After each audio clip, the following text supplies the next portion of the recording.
everyone, Billy with some more TV Photog tips. Today I have some tips on lighting with 3 lights. What's up everyone? I hope you're doing well. It's a nice day outside, so let's go inside my garage and work on some lighting tips. Man, I really underestimated on how long it would take me to shoot each of these tips. I thought I could do them all in one day. Silly me. So anyway, we're going on part 3 here. This is some lighting tips I have when you have 3 lights available or in your kit, whatever you want to phrase it as. If you haven't yet, I highly recommend you go back and you watch video part 1 with 1 light.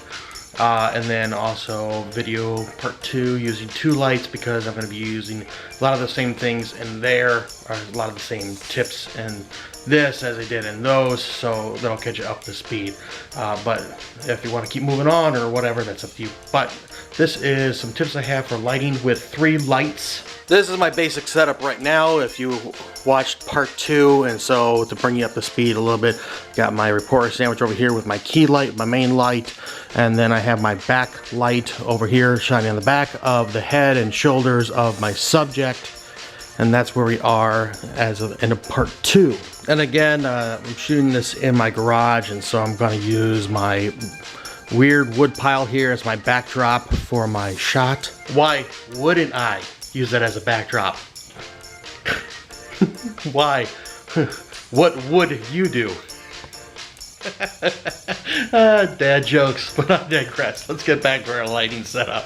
So I got my 3rd light here, and so what can I do with this? Well, I actually got at least 2 options. I could use it as a fill or a background. So let's try the fill first so you can see what that's about. This is kind of how my setup looking now. Since I decided I'm going to use a 3rd light as a fill light, I'm going to go back and I'm going to talk about some of the tips that we covered in part 1 with the key light. So because I'm using this fill light, I'm going to use my key light here. I'm going to aim toward the background for a little bit. I'm going to use a softer edge for the key light, something we talked about in lesson 1. And part 2, we talked about the backlight. So the backlight is going to be almost 180 from the key light.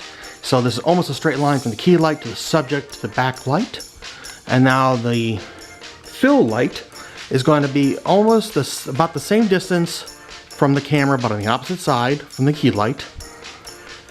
And the power for the lights is the key light's going to be about 100%. The backlight's going to be about 100%. And if that's the case, I want to go about half for the fill light. So 50%. But on this camera, I already have this all set up. I do like it more like 30%. So this light's only going to be about 30%, at least according to whatever, who knows how accurate that is. And so to show you what's going on here, I'm going to go over to the main camera. Right now you can kind of see how it is on the main camera. I got a little bit of shadow here on the cheek, this side of the face. I kind of like this look because it kind of gives some depth on the face, so you can kind of see you know, the shadow on the nose and the jaw and all that. And I'm going to turn off my overhead light so you can kind of see that better. But now, of course, with me turning off the overhead lights were kind of working as a fill. But it might be a little, maybe I don't like this here. Maybe this is a little too dark for me, so that's what I'm going to use the fill light for, is to kind of even that out a little bit so the shadow isn't as harsh. So I'm going to turn on my fill light. Again, this is about 30%.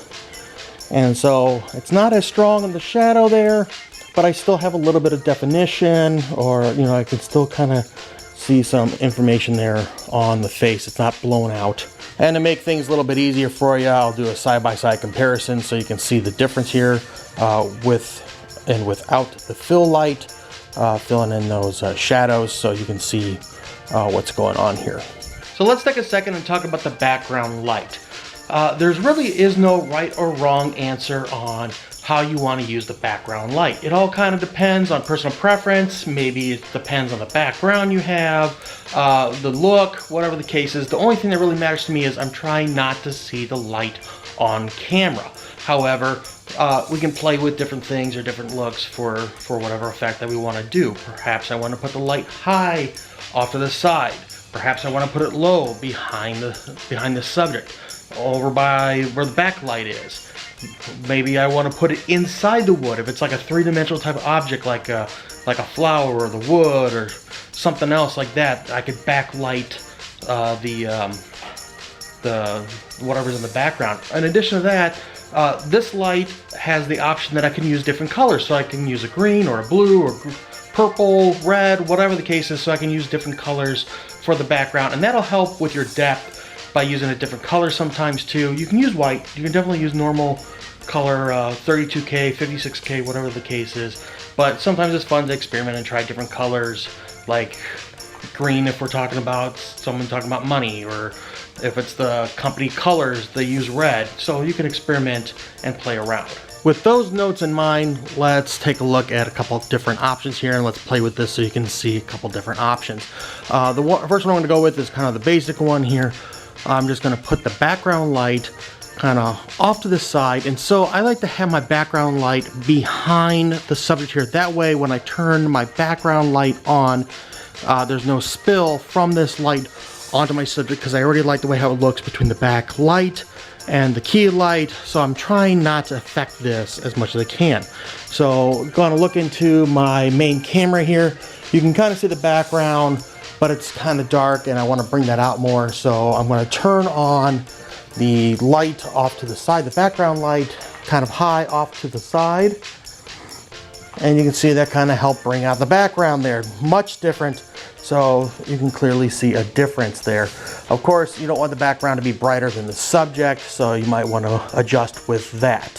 So now I got everything set up, let's play around a little bit. As I said before, my light, I can change colors on it, and I have an app on that. I'm going to put a description down below on what gear that I use, so that you can, if you're interested in this kind of light, you can check it out for yourself. But so with the app, I'm going to change the color of the background. Here's my basic background using the white background, or plain, 32K white. And so I can just kind of, I got a color wheel here on my app, and I can just kind of go through the whole rainbow of colors here to try to decide which color I like best for whatever I am trying to do. So let's just say for this setup, I kind of like the way how this looks. So a second option is I move the light from right about here, where it's kind of high behind the subject, and I move that lower, and it's almost right behind my subject, and it's going to be up on that wood. And so let's go to the main camera here, and on the main camera you can see how it just kind of gives a different look because of the way how the light goes and the shadow and everything. And so I can kind of just have a different look from different fields. But I got one more option for you because of the wood pile here. And for a third option here, I originally had it kind of back here behind the subject, high up. Now we try down below, shooting up. This time I put the light with a red filter into the wood. And if we go to the main camera here, you can kind of see how it just has a completely different feel than the other two. And it's almost kind of more eerie the way how that red light is coming up through the wood. And I can play with this. I can move the wood around to try to get the light to come through at different spots, or whatever the case is. So I can play around with this quite a bit.